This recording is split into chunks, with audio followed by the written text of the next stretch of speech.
Welcome to episode number 6 of the Canadian Prepper Podcast. It's our first live YouTube podcast. This podcast is getting the family involved. My name is Eric. I'm the host of the show. I'm based in Southern Ontario. I'm a hunter, target shooter, ham operator, VE3 EPN for all you other hammer operators out there, and computer geek. I got into preparedness when I was working frontline emergency services and witnessed an over-reliance on emergency services during major events such as ice storms, power outages, etc. I started a small preparedness company to help get people started and able to look after themselves for at least 72 hours, if not longer. Hi there, my name is Ian. I'm co-host of the show. I live on Vancouver Island on a small hobby farm. I'm an outdoor enthusiast, target shooter, reloader, and my farm's designated handyman. I've had lifelong interest in preparedness, and I'm gladly learning new skills on a regular basis. My professional background has allowed me to see pretty much every province and territory in Canada. It has also taught me to prepare for abnormal situations daily. So we've got some great content for you in this episode. We're going to start off with some recent news as usual. I've got some articles related to preparedness. Next, Ian and myself will be letting you know how we improved our preparedness since our last episode. We're going to go over some listener feedback, and then we're going to get into the main topic of this episode, which is getting family and friends involved in preparedness. Well, for the news, a couple things I just want to touch on here, Eric. I guess the GM closing in Oshawa, that's a bit of a big deal. I mean, it's been covered before on other podcasts as well, but I think the political aspect was covered before, but I think on any other podcast, nobody's really talked about the actual, personal shit hit the fan moments that happen. When stuff like that happens, like you losing your job is a very personal shit hit the fan situation, wouldn't you say? Oh, I'd absolutely say so. Yeah, it's something could possibly happen, but for it to actually happen to you, it's one of those scenarios of, it'll happen to someone else and not me. Well, absolutely. And I guess, you kind of refer to it as a slow motion, cash bomb just went off for those people. Like and it's not just the workers either. I mean, we're talking like, anybody from a store owner to, the guy that provides like a clothing store, gas stations, whatever hell, the spin-off economy is just huge on that, right? Oh, absolutely. Yeah. It's, like I said, it's not something that you really think is going to happen to you. And then all of a sudden it happens and your income is going to disappear. That paycheck that comes in every other week is all of a sudden drying up, and you never really thought it was going to happen. Well, I think a lot of people, they like to keep the idea. You've probably heard it floating around the internet a few times about keeping, 3 months salary squirreled away. If it works for engagement rings, I suppose it can work for prepping too. Just because, you want to be able to like Tarzan between jobs if you have to. So, just keep expenses at bay and everything else. It's probably not a bad idea. You just have to keep a few months salary in the back pocket for sure. Yeah, it would certainly be something that would be beneficial. Is it easy to achieve? Some, sure, but for I'd say majority, not so much. But it's certainly something to strive for. Well, I think just the temptation of having the cash sitting in the bank, you're going to want to use it for various stuff or whatever have you. But maybe some pepper gear from Rapid Survival. Exactly. I think the first mover advantage on this one would be key here too. If you're going to get a job loss like that happening, unless you're convinced they're going to save the plant at the last minute, you probably want to make sure that you get your house for sale first, because I can only imagine how many houses just went up for sale there in the Oshawa area. Oh yeah, and the price range of houses in that area, or even anywhere Southern Ontario, are just insane. So yeah, that would unfortunately be step number one is selling off the house to get some cash flow. That's something that you want to look at for sure. Well, yeah, for sure. Like the inevitable fire sale is going to happen on houses and cars and all sorts of toys. But and not to be the vulture, so to speak. But this is a great opportunity for some people. If you live nearby and you're not losing your job, I guess, you could technically get those things you still wanted if probably at a steep discount. It's horrible to say, but that's just the way it is. Yeah, unfortunate, but true. Yeah, it's going to be one heck of an economic impact to that area, that's for sure, because they are a giant employer, and I'm sure majority of the population has some sort of tie, if not direct tie, to the plant or to somebody that works in it. And there's been generations that have worked there as well. So to have it all of a sudden up and disappear, it's going to be quite the economic impact, and it's going to affect a lot of things for Oshawa and the surrounding area. Yeah, for sure. The power outage that I was going to mention here next in Saskatchewan, that was one of the articles I came up with. Did you hear about that one at all? Yeah, I just actually pulled the article up now, so I was having a quick breeze through it while we're talking about the Oshawa plant thing as well. And the power outage things happen all the time, all over the place, so it's definitely something to talk about. Well, it's kind of funny. This one, I had to kind of giggle when my buddy first sent me the link to this one, because they were talking about it's pandemonium in southern Saskatchewan, and they were, doing all sorts of hyperbole with it. But I mean, it's like 200,000 people were without power for, I don't know, maybe 6 hours. But it's funny how immediately the news stories went to nobody can eat, nobody can buy the stuff, and people are starving and this, that. It was like, really, like after 6 hours, like they always talk about nine. Okay. Yeah, 9 meals from anarchy, but it turns out it was like 6 hours. But it was just kind of giving them more than anything else. So I threw in the show notes the link to this power outage we wanted to mention, but it's just more of a. They've got to sell ads, right? So that's probably why they're making it look a little bit like a bigger deal. But I'm sure at the same time, some people after a couple of hours are starting to think this is it, right? And well, the other thing too, as you read further down the article, it was interesting the fact they figured out the frost caused the power outage. So I was like, well, frost must happen in Saskatchewan fairly often, I would think, but frost caused it. That's okay. That's interesting. Yeah, there's heavy frost. I was like, well, okay, so that's obviously something that they can expect to happen more often, I guess. Is I suppose, yeah. I don't know how frost would cause it, but I'm not an electrician either, so sure. Yeah. All right. Anything else you want to cover as far as news goes? So we've got the Dow tumbles over 1,300 points in 2 days. So again, getting into the economic downturns, it's going to happen. Investments go up, investments go down, but the tumble 1,300 points in 2 days, that's a little bit of a drop, and something that could affect people, and something you want to make sure is in your plans, especially if you've got money tied up in investments, to have some kind of an idea as to what you're going to be getting into if things do take a bit of a tumble. Yeah, it's interesting because I mean ever since we put that in the show notes, even it's been tumbling, I think, pretty much daily. It's actually they're talking the big R word, because there's something called a inversion of the yield curve on the bond market, and that's one of the dead giveaways that there's going to be a recession, and supposedly that just happened last week. So I guess it's going to be an ongoing story as things go on here, because it's these things are supposed to happen every 8 years. It's been 10 since the last one. So I mean, as far as relating to so as far as relating to retirement, I mean, your current wealth, even job losses like we just talked about, or anything else, it's certainly I'm not saying the stock market is everything, but it's certainly a good indicator. Well, yeah, absolutely. And a lot of people get tied in there with different investments, right? So it might even be part of your preparedness plan to have a little bit of cash stocked away and put into some kind of an investment, hoping it grows. And keeping an eye on this stuff's important, because it's starting to topple. Not to say it won't come back. Maybe it'll come back, and now's a good time to buy. Who knows? I'm not a big stock market guy myself, but if it's something that is in your plan, you might want to keep an eye on this, and maybe it's time to start pulling some cash out. Yeah, I think it's never a bad idea to have like at least cash as part of your portfolio, because that never technically goes down in value other than the old inflation. But that's it's very interesting to watch for sure. Oh, absolutely, it is. Yeah. So maybe we'll get into what we've done lately. Yeah. Do you want to go first, or should I take this? You know what? I'm nice, quick, and simple on this one. I have done absolutely nothing prepping wise since the last episode. As I sound like a broken record here for the last couple episodes we've done. I have been on the road and away for work yet again. Pretty sure the wife's about ready to kill me, but I think I'm back now for a little while at least. So this last week has been a nothing happening, nothing going on prepper wise for me. So I'm an easy one for the list this week. I hear you. I was we were messaging back and forth here quite a bit, and both of us been on the road quite a bit lately. But with the little time I've had, I've actually had to worry about the Christmas rush as well, because family has to have their stuff too. So, but I did manage to prep some brass. Just because during the winter is my time to take care of stuff. I guess I don't know if the camera can see that or not, but I usually try and take care of all the stuff that I shot during the summer season, and get it back up to snuff, so it's all ready up for the spring shooting. Very nice. Refinished I had actually bought one of those Russian shotguns we were talking about there for the hunting trip, and I had bought another one at a really steep discount, but it basically had no finish left on it. So I did the $20 upgrade there, which is the Krylon, the Supermax. So I managed to.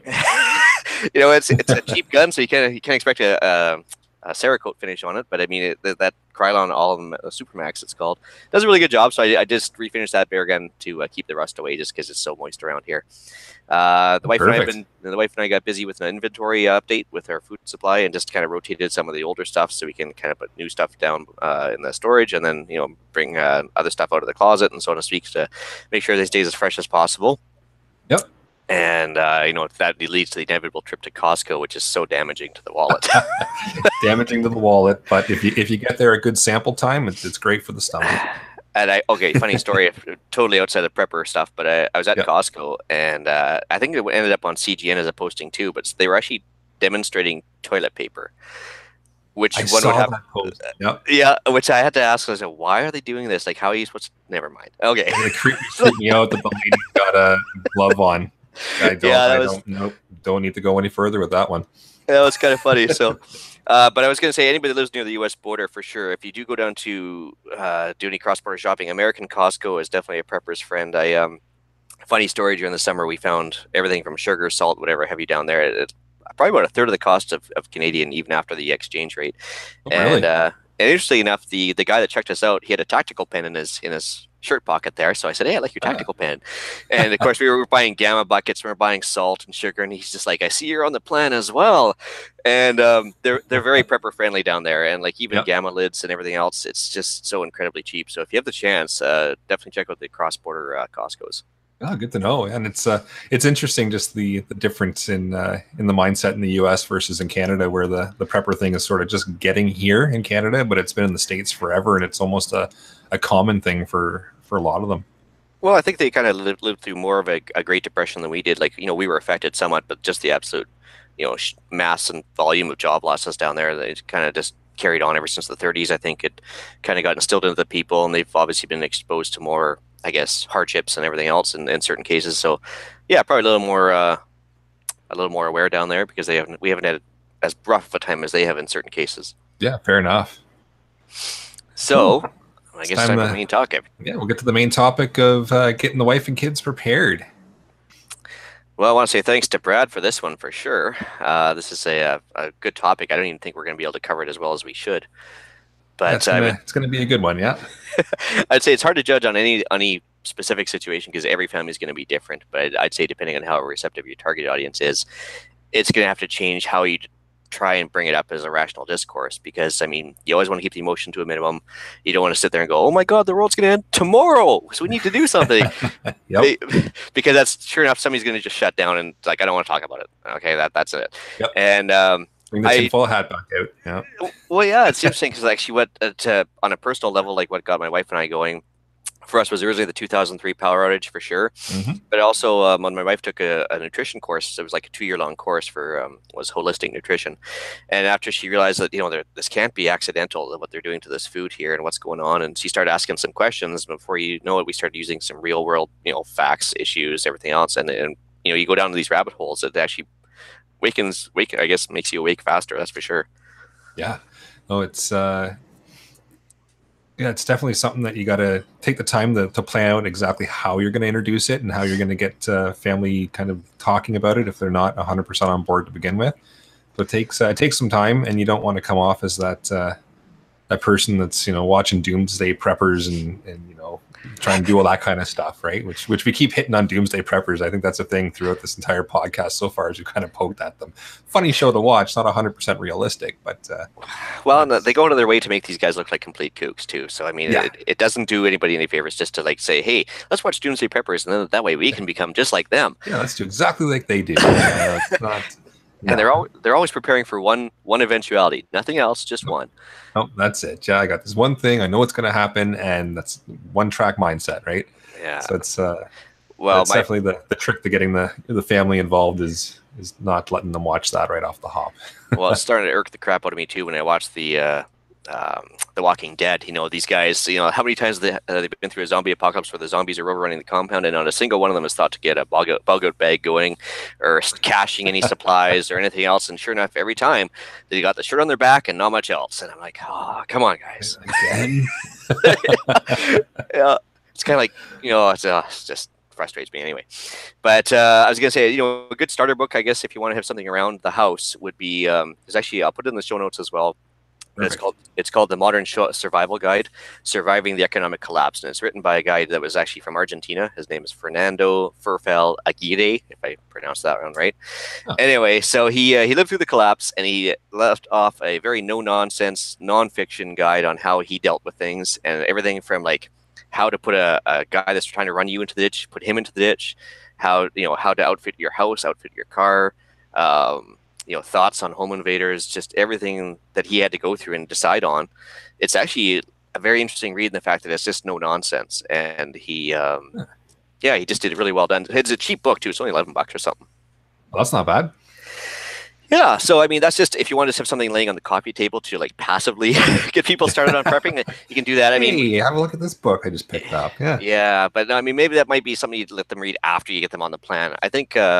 Well, one thing I came up with when we were kind of spitballing on this last week is kind of have 3 tenets of preparedness. So, I mean, one, I always try and push it as a cost savings maneuver, peace of mind, and then less reliance. So, I mean, cost savings is pretty easy. Like when you think of everything from like that, we talked about the Costco runs and onwards. We can talk about this a little further down the podcast, but I think those 3 ideas are easy sells to anybody.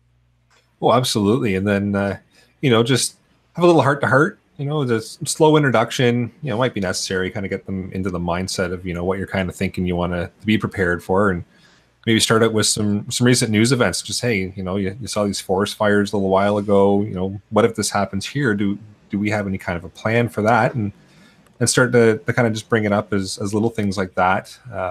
Emphasize the fact that the government might not be as fast to provide aid as we may think they would be.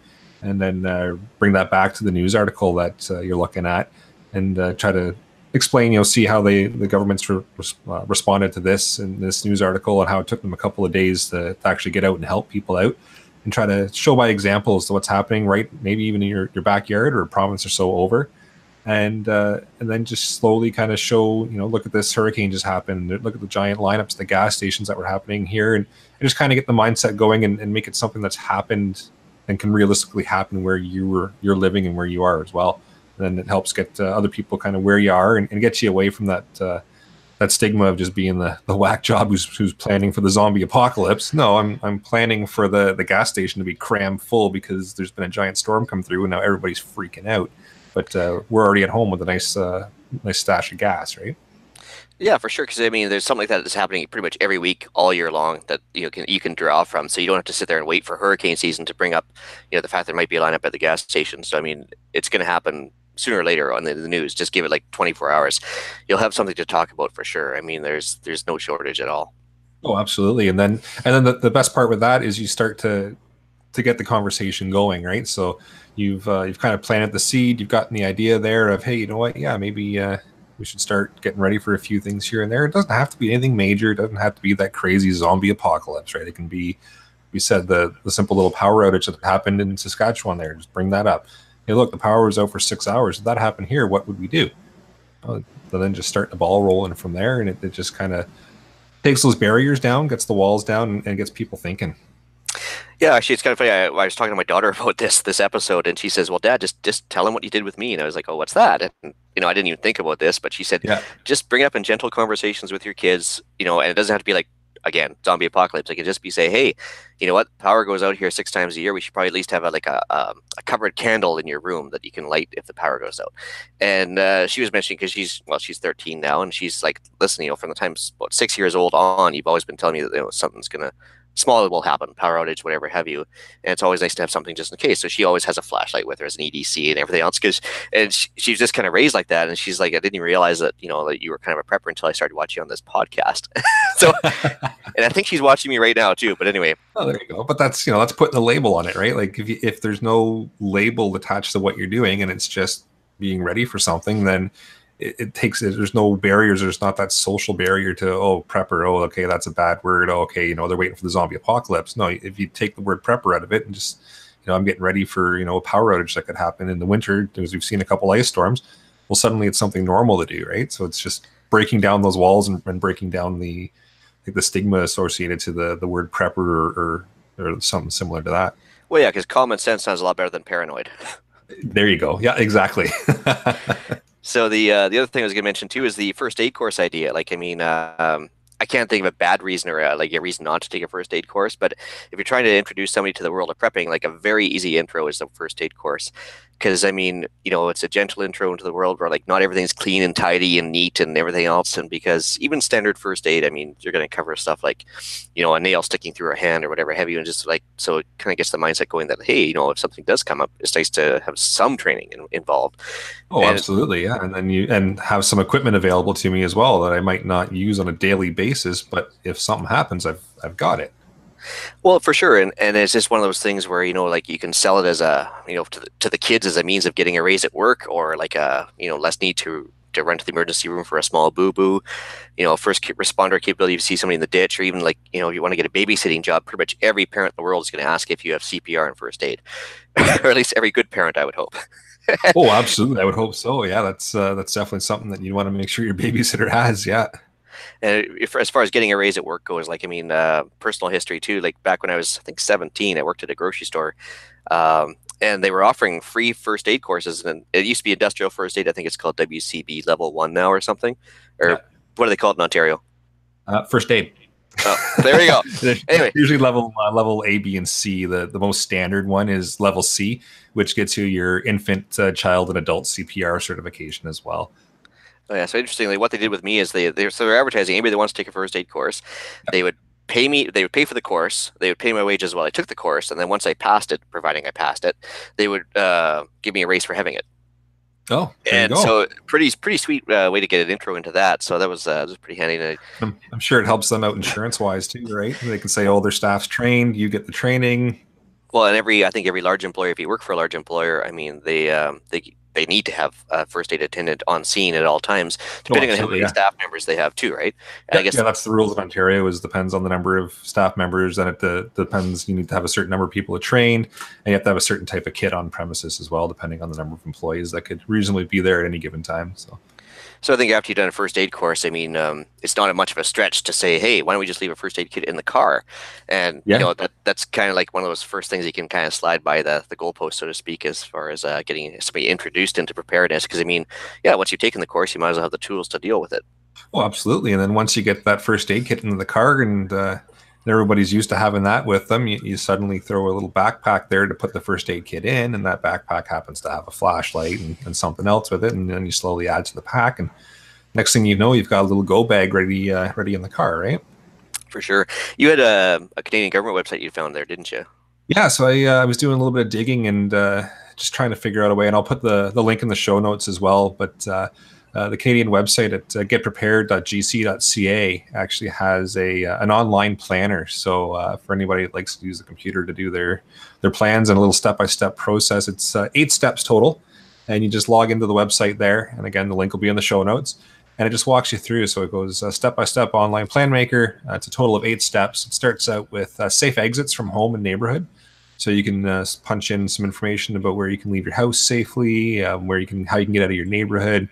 It outlines meeting places to reunite with family or roommates or friends. It gets into local spaces versus a little bit further out spaces. So you've got some ideas plugged into your plan as to where you would meet in certain spots. It doesn't need a person to pick up children should you be unavailable. So you get a friend or family member assigned to go pick up your kids, wherever they be, daycare or school. Contact persons close by and out of town. So you get a list of people that are close by to you, a list of people that are out of town. Health and insurance information. So, what's one thing you're going to be looking for when you're running all over the place is you want your insurance info and your health card and information in case you got to go to a hospital. So it's on your plan. Places for your pets to stay. Something that people don't necessarily think of right off the hop, right? Like, your pets are there every day, but if something's happening and you don't have anywhere to put them and you're frantically looking for somewhere, well, you've already got it on your list. Risks in your region. So that's something that I'm pretty sure we touch on every episode, is to be aware of your region and kind of what risks could be in your area. So they get you thinking about that and putting that into your plan. And then location of your fire extinguisher, water valve, electrical panel, gas valve, floor drains. So it's a basic list of things that you should know where they are and what to do. You punch them all in, and then it spits out in a report for you, basically a report format. And you can print out and give the family members, and then it gets them kind of reading it and thinking about what's going on, and they can add to it, subtract to it, and it's a nice little tool to help you get a plan together if you're not the type to just sit down in front of Word with a blank sheet and start typing. This does a lot of the legwork for you and gets your mind thinking and gets you going and gets you answering questions, and then you can expand on it from there. But it's a great spot to get started. It's good because it's actually not too much of a stretch because most school boards when you bring your kid to school for the first time, they want to have you at least 3 or 4 of these items. They want to make sure that they're on the form as well because they want to make sure there's somebody alternate that can pick you up. They've got meeting places, so to speak, that the kids are able to go to in case of an emergency or whatever. Contact people. It all makes sense, so it's not much of a stretch there either. Perfect. Funny aside, for places for your pet to stay, there's also a news article I didn't even bother to put in here, but there's a big Anatolian Shepherd, which is like a big giant guard dog down in California, that after the California wildfires went through there, the guy had to abandon his dog with no notice whatsoever. He had to leave his dog on this massive property he had. And I guess when he finally got settled somewhere, he mentioned that he had a pet there. And I guess the first responders that were able to go back left food for him. He comes back a month later, dog's still guarding the property. Oh, no way. I was like, that's a guard dog. That is a guard dog. Yep. Everybody amscrays and he's still guarding the place. Yeah, that was well done. I was like, it's very similar to breed to what I have too. So I was like, tick mark for the breed for sure. Awesome. The other thing too, I mean, even knowing where your water valve is, your electrical panel, and everything else, that's huge too. Earthquake, everything else. Even if you want to shut off the water because the house is starting to freeze up or whatever, absolutely. It doesn't take much to shut off the water, drain it from the top floors down, just open up the taps and drain everything out. That'll save you tons of money down the road. So under that cost savings banner, again, that's something else. By knowing where your water valve is, you can save yourself a lot of heartache later on, or an insurance claim. Oh, absolutely. Yeah. And just because you know where it is doesn't know everybody in the family knows where it is, right? So if you've got to jot it down the plan and describe where it is and what to do then it's great. It's right there in black and white and anybody can read it and do it if they have to. Yeah. So even like for ourselves with the power outage idea, down in the pump house where we have backup generator plug-in type of thing, I've got big directions written in bold on what to do, and so pretty much anybody can do it without even knowing anything about how the power system works or anything else. Perfect. And they won't shock themselves or do anything dumb because it's all like the only live ends are like female, so you can't stick your finger on a live post or anything. So no, absolutely, having plans for stuff like that is can be very, very cost effective and just sensible as well. So absolutely. Should we move on to the touchy subject here next? I see it in the show notes. You can run with it if you want. Yeah, so you can thank Hollywood for this one being so stigmatized. But anyways, so guns, here we go. Most preppers, as they're starting out and they want to bring it up with their family, it's always foremost on their mind, thanks to the Walking Dead and everything else. They want to get the stockpile going, and they're hey, what if the zombies come by, right? That's right. So I mean, honestly, I don't think it's any more or less important than any other prep. I mean, it's just another tool in the toolbox. I don't think it's like the primary or the most stuff you should talk about. It's fun to talk about because it's more sexy than the sealing Mylar bags and stocking cans up on a shelf. Absolutely, and it is absolutely a tool. That's for sure. It would be. And whether it be like down the, they can talk all sorts of uses for guns. However, it basically just is another tool in the tool chest. So I don't think if you're going to get somebody into prepping, I don't think it should be the first and foremost thing you talk about to begin with. However, unless you meet that person at the gun club. Yeah, exactly. Then you're probably already talking about guns anyways, right? Yeah, I mean, there is that social stigma to work around. I mean, you can thank years and years of programming in the media and everything else for guys and girls, whoever, being just not even so much afraid, but just like uncomfortable around guns to begin with. Yeah. So I think if you're going to start into the idea of having even a 22 around the house, start off with target shooting. Kind of remove the taboo of guns around the house. If it's just a single shot 22 or a Ruger 10/22 semi-auto, just something small.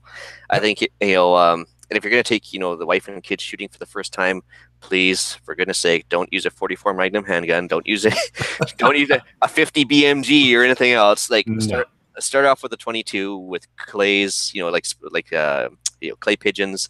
Shoot. Something with some positive reinforcement to it, Yeah, pop a balloon, steel gongs. I mean, if you really want to go full redneck, like maybe some of my friends have done, use tannerite. But but I'm saying if you're going to introduce somebody, make sure it's not a situation they didn't enjoy. So always start with a 22.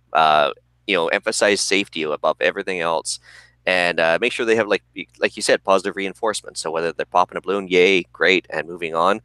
And don't make it a marathon session either. Like make it a 15-20 minute of shooting, like after the safety briefing and everything else. Yep. And once they've hit something really well, great. If they want to come back next time and try a pistol, great. But start with a 22 pistol. Don't start with a 9. Don't start with a 45. No. Start with the small guys first. Because they're great for fundamentals too, right? Even your most experienced shooter can go back to a 22 and fix something with a fundamental somewhere, right? So they're always a great spot. It's like golf, isn't it? I mean, like you start screwing up with your pistol shooting on a 9mm. The best thing you can do is go back to a 22 because it's a mental game as well as a physical game. Oh, absolutely, yeah. So it's good to start them there, and then once they want to start moving up in the world to something a little bit bigger, then away you go, and you can start filling your safe. Yeah. So of course, I mean, another is gentle intro to this after the target shooting idea is, bring up the idea of hunting. I mean, I think every young boy would be on board with the plan to go hunting. And I mean, there is a cost saving aspect where I talked about before with, less reliance on the system, cost savings to be had, and a peace of mind just with if you're able to go out hunting. You can attach all sorts of labels, like I mentioned, I think on a previous podcast, organic, free range, and everything else. But Yep. you start with a renewable food source like grouse that's ludicrously easy to hunt and ludicrously easy to clean. I think that's one of the things that's going to be a positive reinforcement thing for kids and wives, girlfriends, husbands, whatever have you. That it's not as close enough to chicken that nobody's going to be like squeamish about eating wild meat. Yep. But I think also it's easy to clean, so it's not a whole lot of blood and guts floating around. That's why instead of starting with a deer, taking your wife out the first day of hunting, blasting a deer, dressing it out in front of her and like, oh my god, like, oh, can you imagine? Yeah. So I think everybody's seen enough chicken stuff that if Yeah. you're cleaning a grouse, nobody's going to get squeamish about that. No, I don't think so. And make sure that they're prepared as well, that if you are out hunting deer, that deer could go running past you at a high velocity. And if you get a foot chase with it, well, you get in a foot chase with it. So just to do a run back to last episode. Yeah. Oh, I'm still embarrassed about that. Yeah, me as well.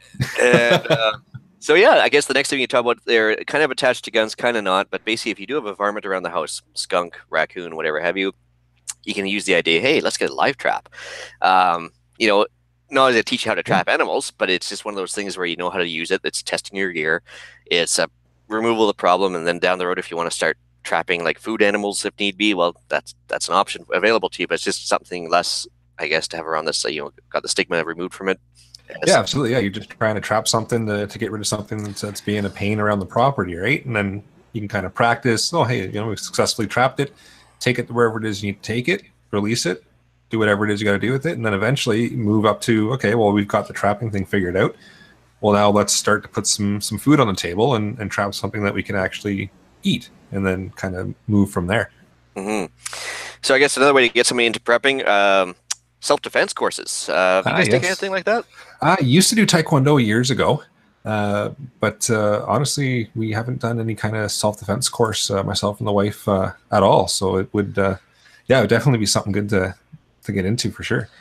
Well, we tried our hand at a couple of little different martial arts, but we ended up, when we lived in Southern Ontario, we actually ended up doing 3 years of Krav Maga. Are you familiar with that at all? Very much so, yeah. A lot of coworkers are actually into it. So I've heard good things. Used to do a little jiu-jitsu myself as well years ago. Yeah, so Krav Maga, for the people that haven't heard of it, it's actually the self-defense system that the Israeli military teaches every recruit. The reason they do that is because it's not dependent on size or gender or anything else. It's something that anybody can do, including my kids, which did it for 3 years, and when they were like, I think 5 and 8. And they didn't mind it at all either, because it's basically it's a very real world martial art. I'm not knocking Taekwondo either, but that's more of an exercise program than anything else, yes. Right? Yep, no, absolutely.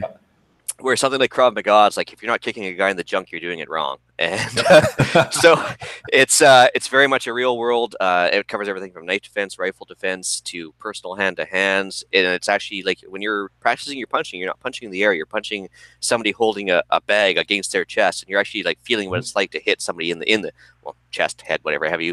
Yep. We were actually very lucky. Our instructor was a personal protection guy, so he actually protected VIPs on a regular basis.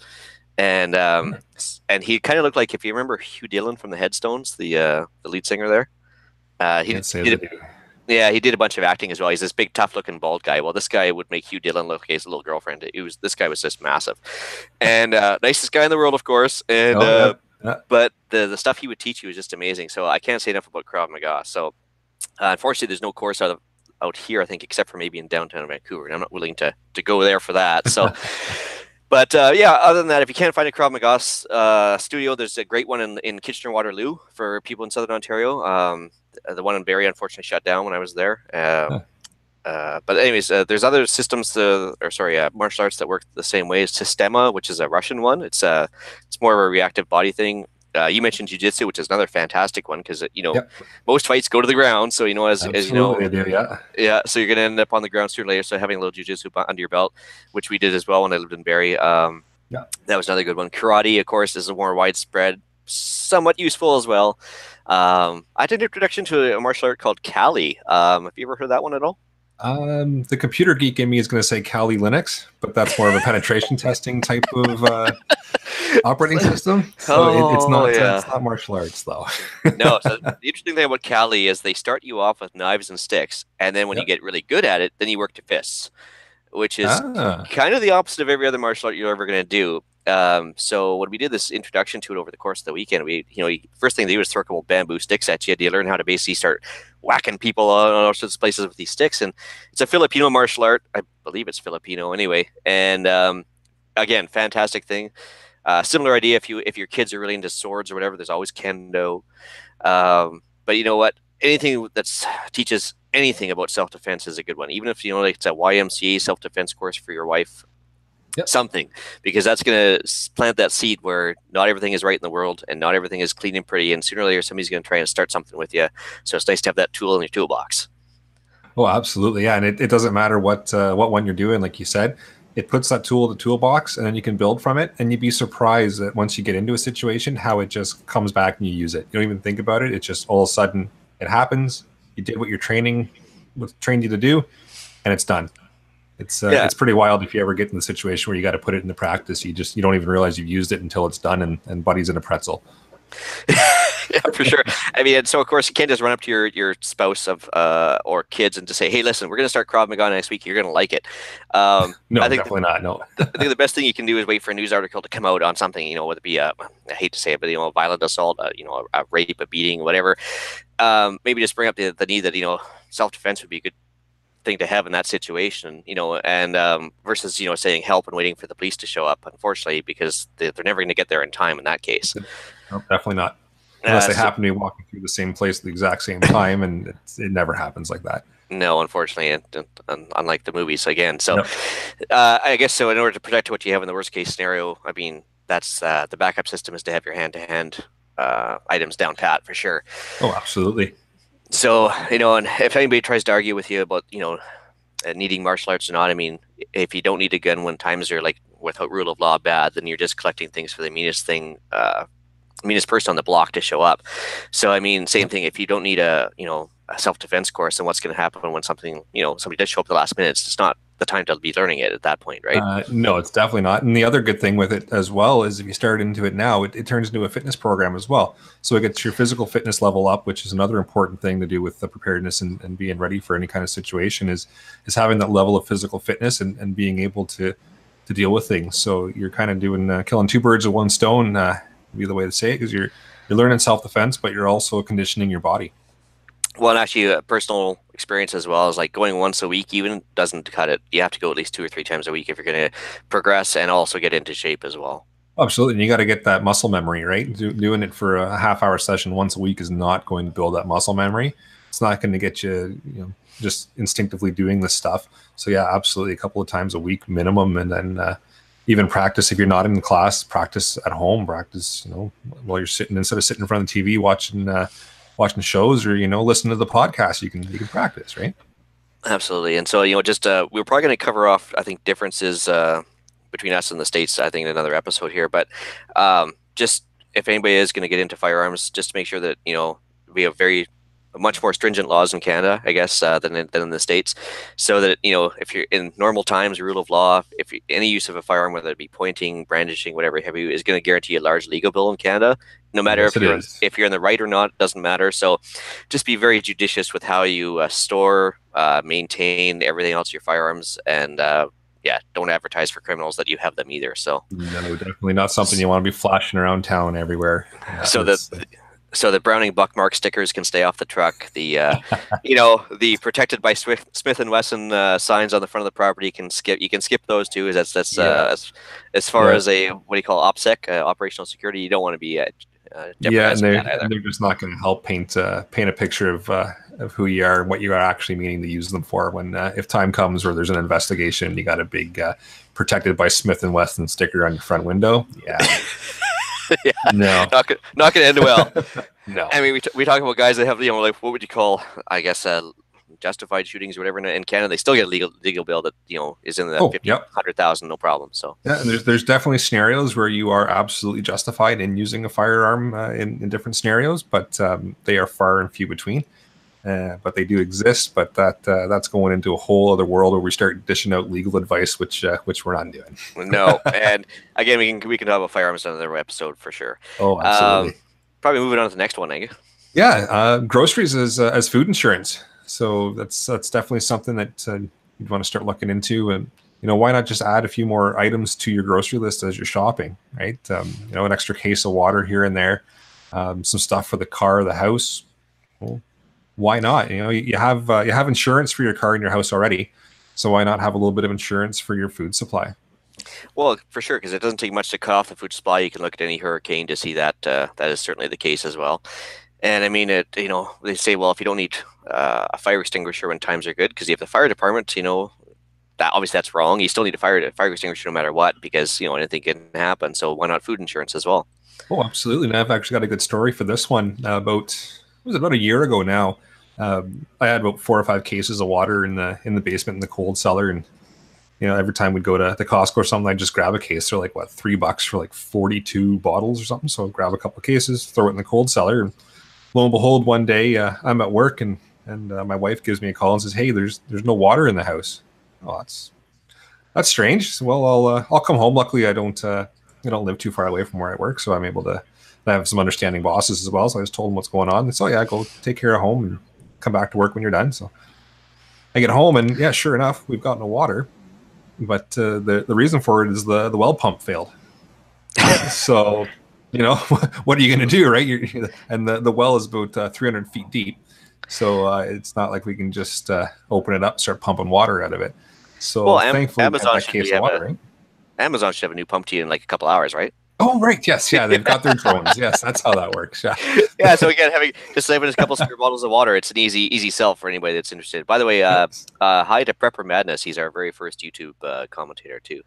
I don't even know where to check for that. Yeah, there you go. So I started after. Well, this is our first YouTube thing. I started up a second window with and opened up our own podcast here, and he's the first guy to make a comment. So perfect, awesome. So you got some screens I don't have. Yeah. So let's see here. We were talking about the food insurance idea, but also under the banner of cost savings again. Like buying in bulk. Interesting thing too is if you go to Bulk Barn, which they have those in Ontario as well.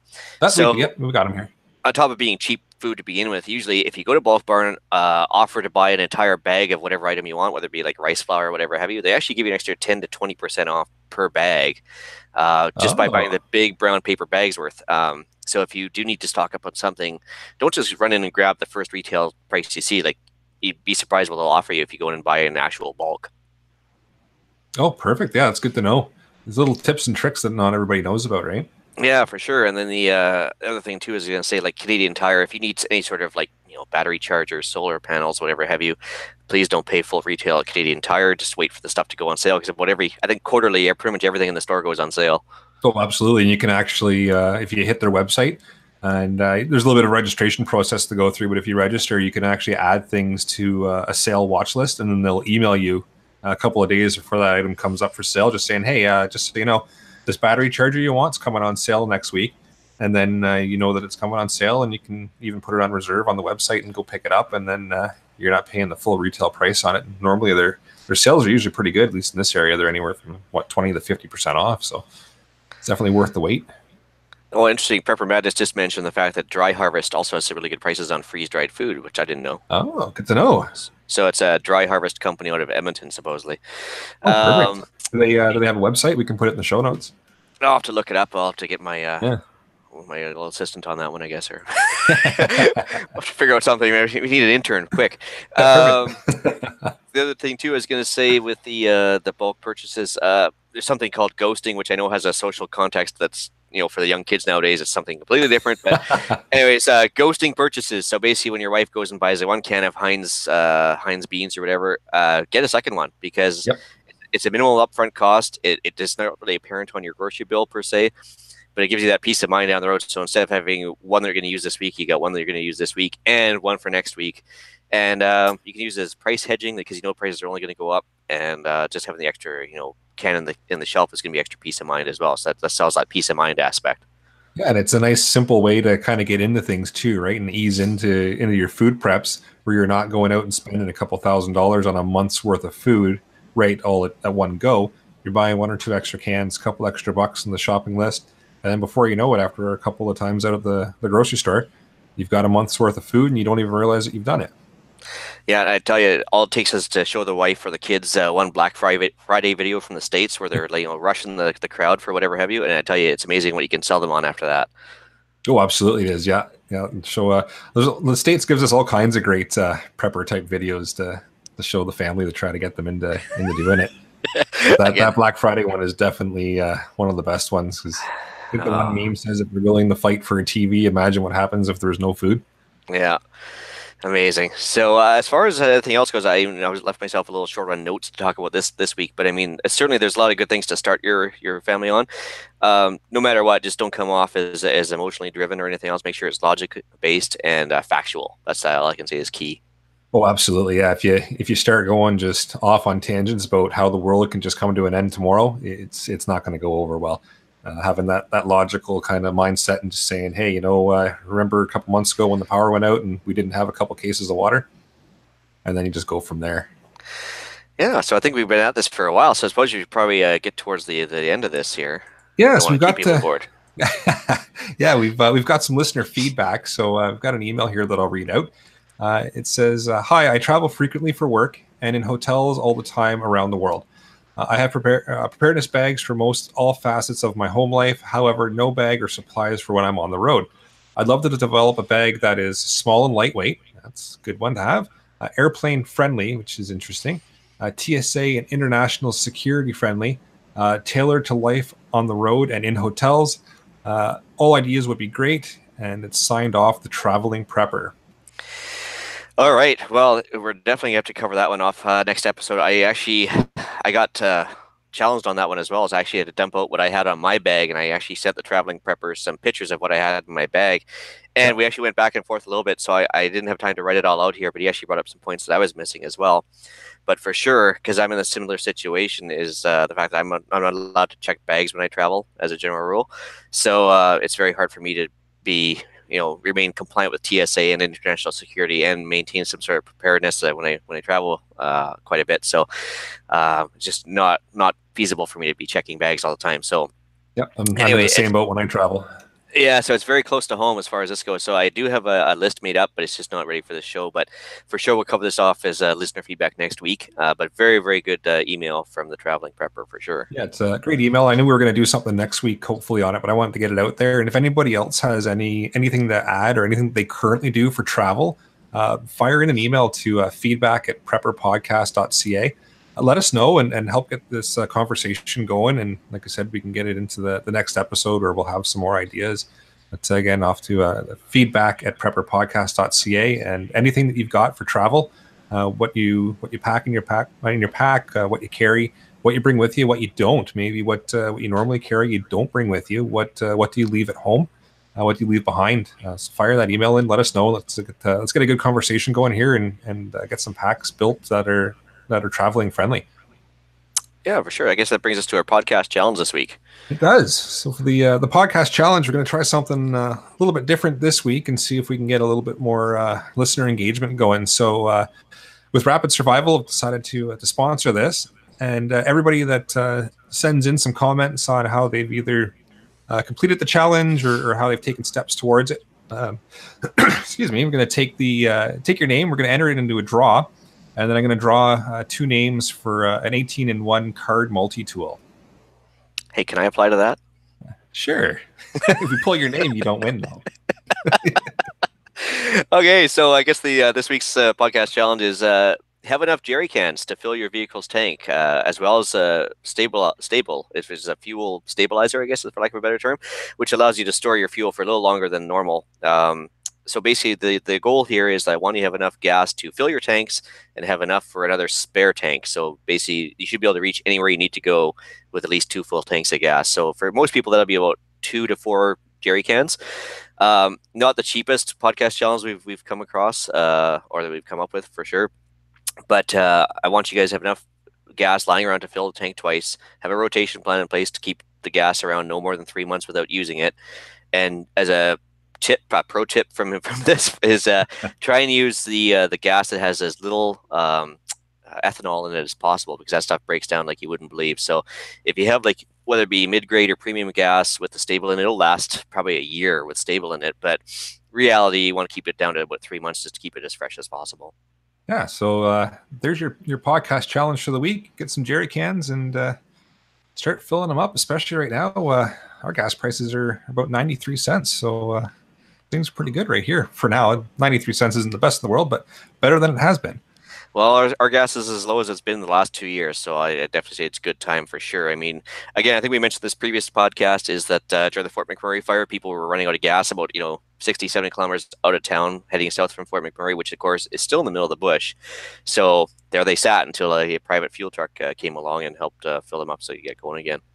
Yeah, and the other trick with this podcast challenge is making sure that they're in jerry cans that you're able to actually carry. Because you can get some pretty big ones, and you fill them up, you might not be able to lift them, right? So that's true trick as well. Actually, interesting that too. So, of course, Canadian Tire has them on sale about every 6 weeks or so, but also American Costco, you can buy 2 for the price of 1 down in same price in Canada. You get 2 for the same price down there, and the gas is cheaper down there too. So, so I guess that's it. That's episode closing time, isn't it? It is. As far as iTunes reviews, we only still have the one. So any review that you could throw in on iTunes would be greatly appreciated. We're on Spotify now as well. So if there's a spot for you can throw in a review there, or even on Podbean, you can grab us on podbean.com on their app. Any kind of review helps us out huge, and just letting people know that the content on the show is worthwhile, that you as a listener enjoy it. And then it gets other people to listen because they see the star review that you've left, and it helps us out a lot. So we'd greatly appreciate if you could take a couple minutes and put a review in on your favorite podcast listening app. Alrighty. So I guess as far as that goes, you mentioned the fact that they can find the podcast on Podbean and Spotify, but also, of course, on iTunes. We're under Canadian Prepper Podcast. Exactly. Like we mentioned, take a few minutes out, submit a review. You can also find us at prepperpodcast.ca. Interesting enough, now you can find this YouTube video on the Island Retreat YouTube channel. It's just a channel I came up with for this specific purpose, basically. So you can watch this on this, where we do the Google Hangouts. There is a live show now, and so you can make a commentary, although there's a slight delay between when we get it and when we're able to respond to it. And I fully admit I was totally bored at work one day, so I basically took your MP3 file there for the theme song, and it made us a ringtone. So if you really want a ringtone for your smartphone, go ahead and grab it off of the website. Yeah, and if you don't see it on the website, because I'm still figuring out how to post it on there, if you flip an email off to feedback@prepperpodcast.ca, I'll email you a copy of it so you can get it on your phone and start using it as your ringtone. And right. With that, I'll bring episode number 6 of the Canadian Prepper Podcast to an end. So, Ian, where can people find you? Okay, so you can reach me at email on the islandretreat@gmail.com, and I guess now the Island Retreat channel on YouTube. Where can people find you, Eric? So you can find me at rapidsurvival.com, where you can buy some prepper gear. You can also email me at feedback@prepperpodcast.ca. Alrighty. And so with that, thanks for joining us, and tune in next episode. We're going to talk about the difference in Canadian versus American survival situations. So that's going to be a fun-filled episode, I'm sure, just as the rest of them have been. Until next time, be prepared, stay safe, and keep learning.